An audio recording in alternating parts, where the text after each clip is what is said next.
Күндөрдөн bir күн жаш жубайлар уруша кетишти. Ачуусу келгенде акылы кеткен бул жаш жубайлар өмүрлүк жолдошу күйөөсү аялына эң бактысыз, жаман, ооматсыз күнүм, эң нурсуз күнү сени никем алам деп жообуну берди. Жубай ата энесинин үйүнө кетти, өзү болсо өкүндү, ачуусу тарагандан кийин айткан сөздөрүнө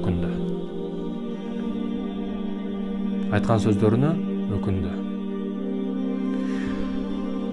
Ошентип маселени чечүү үчүн эртеси күн bir күндөн кийин өзүнүн айылындагы молдокеге келип жолукту. Болгон окуяны шартты бардыгын түшүндүрдү, айтты.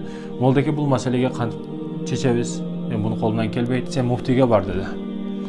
Муфтийге келди. Муфтийге келген кезде муфтий дагы айылдагы молдодон көбүрөөк жооп бере алган жок. Мен билбеймин деди. Жоопсуз кайткан бул жигит кайгырып жолдун четинде отуруп калды. Аны көргөн соодагер эмне кайгысынын, проблемасынын себебин сурады. Болгон окуяны шарттагы айтты. Бул маселени бирөө чече алат. Бул жолдун четине өтсөң, ак сакалчан ак сакал олтурат. Ошого болгон окуяңды айтып бер, ошол чечиши мүмкүн, ошондон жыйынтык чыгышы мүмкүн деди. Бул чыкпаган жандан үмүт кылып, баягы ак сакалга келди. Ак сакалга болгон окуянын баарын айтып берди төкпөй чечпей. Айткандан кийин баягы ак сакалга бир-эки суроо беришти баштады. Бүгүн багымдат намазын окудуңбу? Жок, окуган жокмун деди.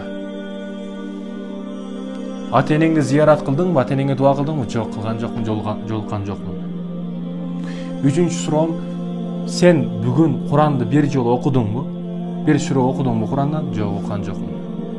Анда сенин эң ооматсыз, эң жаман, эң бактысыз күнүң бүгүн экен, бүгүн никең ала бер аялыңды барып дейт.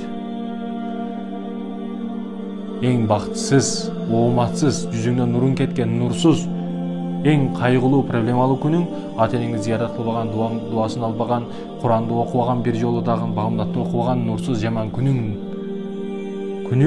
бул ушул күн барып никең алсаң болот, өмүрлүк жолдошуңду деди.